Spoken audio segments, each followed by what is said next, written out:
This program will provide basic information and installation instructions for Raychem's XAGA 1000 pressurized splice closure system. The XAGA 1000 closure provides a pressure-tight environmental seal for splices on cables up to 3,600 pair and is suitable for both pressurized and non-pressurized aerial, underground, and buried applications on both polyethylene and lead sheath cable. The XAGA 1000 system incorporates Raychem's advanced super sleeve material, which combines the strength and durability of composite design with proven heat shrink technology. Open flame torches can be dangerous when used improperly, resulting in personal injury and damage to existing plant. Use extreme caution and observe company-approved safety and ventilation practices. In order to ensure the proper performance of the XAGA 1000 closure, certain procedures must be followed. The supplied vent tube must be used in all installations to vent the splice area.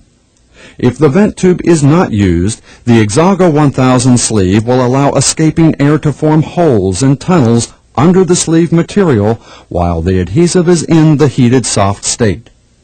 Protect existing plant from the torch flame. Use a Raychem AD1460 fiberglass heat shield pad for this purpose. The XAGA 1000 closure should only be installed in work areas where the temperature is above 0 degrees Fahrenheit. Do not place the closure on any opening suspected of being wet. Thoroughly dry any wet opening per approved practice. Take precautions to ensure that no water comes in contact with the repair area during closure installation. Do not place a pressure plug or valve in the XAGA 1000 closure's vent tube until the installation is complete and the sleeve is cool to the touch of an ungloved hand. Be sure to remove rocks, sharp objects, and creosote-treated materials from the backfill. The XAGA 1000 closure requires no permanent support. Now, let's examine the components of the XAGA 1000 kit. They include one heat shrinkable sleeve, 2 branch-off clips, 1 metal canister, 3/4 inch aluminum tape, 2 or 3 flexible metal channels, 1 or 2 retention clips, 1 vent tube, 1 pressure valve and plug, 1 or 2 abrasive strips, 2 solvent wipes, 1 bond bar, and 1 set of printed installation instructions. Some installations may also require an end plug rod or additional branch-off clips. These are available separately. The XAGA 1000 closure is available in 7 sizes and can accommodate cables from 50 pair up to 3,600 pair. The closure's maximum splice bundle capacity ranges from 2.4 inches for the A2 size up to 7.8 inches for the E4 size. To select the proper size XAGA 1000 closure for your application, consult the size selection table in the printed installation instructions included with each kit. Let's examine the procedures required for the proper installation of an XAGA 1000 closure on polyethylene cable. First, wipe the cable clean with a dry rag. Using the supplied bond bar as a guide, mark the cable for a sheath opening. Place a mark at the outboard edge of the inner bond bar hole at each end of the bar. As you make your sheath opening, remove the shield, but leave 1/2 inch of dielectric wrap extending beyond the ring cut. When double sheath cable is used, refer to your company practice for sealing between the inner and outer sheath. Next, install bond clamps and complete the permanent bond with the supplied bond bar. Now, bond all branch cables using a cut length of perforated bond ribbon. If an external bond is required, use a number 6 bond strap. After completing the splice work, place desiccant in all pulp splices. Thoroughly wrap the entire opening, pick or pulp, with 2 half-lapped layers of 4-inch muslin. To select the proper size closure, measure the splice diameter at its largest point and measure the cable for the minimum diameter requirement. Refer to the size selection chart in the printed instructions. If the installation is on a branch or taper splice where the minimum cable diameter cannot be met, Raychem's 1-inch end plug rod can be used as a shim with the supplied branch-off clip. Now, center the metal canister over the splice and mark the cables at the end of the fingers where the vent tube will be installed. Align the cables so that the main cable is on top, with the branch cables immediately underneath and the vent tube on the bottom. Position the vent tube with the non-threaded end toward the splice area. If an external ground is used, it should be positioned directly above the main or top cable and directly below the closure's rail and channel. Line up the marks on the cables with the indicator line on the vent tube label. Be sure that the vent tube remains open for air passage at all times. Apply 2 laps of vinyl tape around the vent tube and cables to hold them in alignment. The tape should only be placed within the label area of the vent tube. Now, place the metal canister over the splice. Tape the seam of the canister with the supplied 3/4 inch aluminum tape. Smooth the tape with a blunt object. Align the canister fingers over the marks on the cables, and tape the fingers using 2-inch DR tape. Start taping at the canister body and work down the fingers toward the cable. The DR tape should be placed only on the fingers, not on the canister body, and should not extend more than 1/4 inch beyond the ends of the fingers. Now tape the fingers at the other end of the splice in the same manner. Using a supplied solvent wipe, clean approximately 10 inches of cable sheath on each side of the canister and the abraded portion of the vent tube. Next, abrade 6 inches of cable sheath on each side of the canister with the supplied abrasive strip. Be sure to abrade around the cable sheath, not along its length.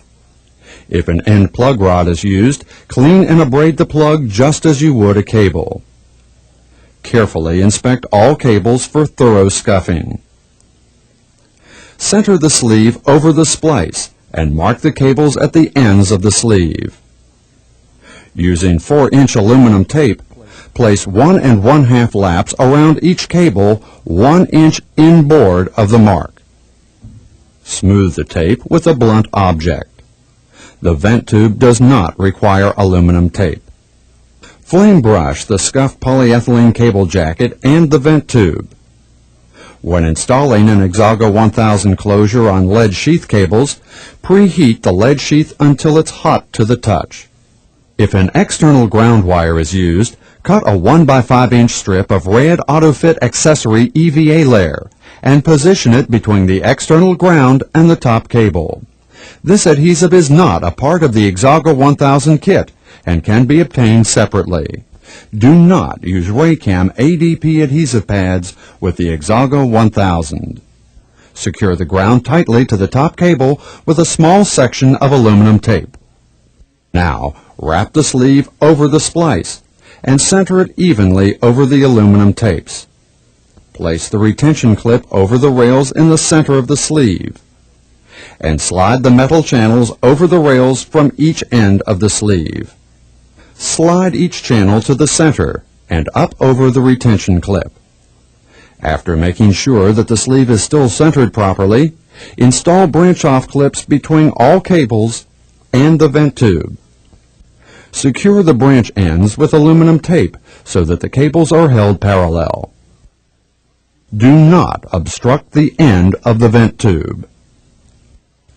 Ignite the torch and preheat evenly along the rail and channel area until this area begins to shrink. Always keep the torch moving.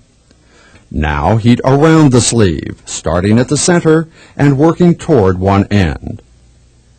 After completely recovering the first end, return to the center and begin to work toward the other end. Never shrink the sleeve from both ends working toward the center. Keep heating the sleeve until the shrinking is complete and all of the heat-sensitive paint is fully converted. Do not, however, try to convert the heat-sensitive paint directly under a branch-off clip. Now continue to heat the rail and channel area for another 5 seconds per foot. 2 separate white lines should be visible underneath the channel. If at any point along the channel the 2 lines are not visible, then apply additional heat to the closure at that point until they appear. With a tie wrap, secure the vent tube to the cables to keep them parallel during cooling. While the sleeve is still warm, take a blunt object and lightly press the channel to make it conform to the transition area. Check your work. The sleeve should be fully recovered. All the heat-sensitive paint, except for immediately under a branch-off clip, should be completely converted. Adhesive flow should be noted at each end of the closure and from the branch-off clip. When the sleeve is cooled to the touch, install a valve in the vent tube and flash test with a maximum of 10 pounds per square inch pressure. In all locations where a permanent valve is not required, remove the valve and install a plug. The installation of this XAGA 1000 closure is complete. If it becomes necessary to re-enter an XAGA 1000 closure, use the following procedure. First, before reheating the sleeve, remove the valve or plug. This will permit venting of the closure.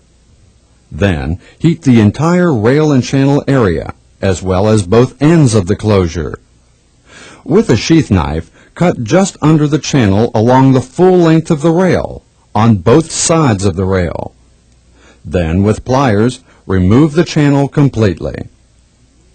Next, remove all branch-off clips. Take your sheath knife and make a ring cut through the sleeve and onto the metal canister just above the transition area. Do not attempt to cut through the canister.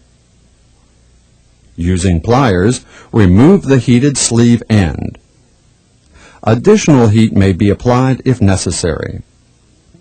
Then, remove the DR tape from the fingers of the canister. Repeat this procedure at the other end of the closure. After locating the seam of the canister, cut the sleeve along the length of the seam and remove the canister. Re-entry is complete. When an XAGA 1000 splice closure is used for reclosure, the adhesive remaining on the cables does not have to be removed, but it must be kept free of all dirt and grease. This completes installation instructions for Raychem's XAGA 1000 pressurized splice closure system. For additional information, consult the printed installation instructions supplied with each XAGA 1000 kit.